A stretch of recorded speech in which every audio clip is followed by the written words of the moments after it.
I'm going to show you how to set up your LoBeams straight out of the box. There's two buttons on your LoBeams, a power button, which has a little power symbol, turns the device on and off, and a mode button, which cycles through all the modes. That's the button with all the little lines here.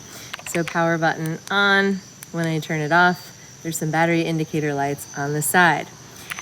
When it's on and I press the other button, the mode button, it cycles through. Right now it's on medium brightness, high brightness, color mode, and dim. Okay, I'm gonna leave it on medium brightness for now. Turn the device off and place it on my head.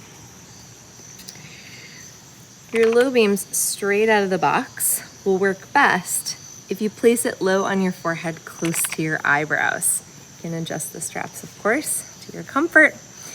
And when the device is all the way down on the bottom click here, and I turn it on, the light will go on when I'm looking down, and when I look up eye level, it will go off. This works on any of the modes. So if I want to turn on high brightness, same thing.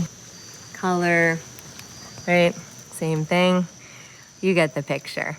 So I'm going to turn it on medium brightness for now.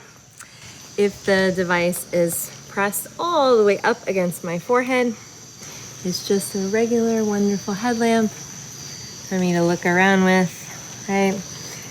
Same thing on the next second, third, fourth clicks.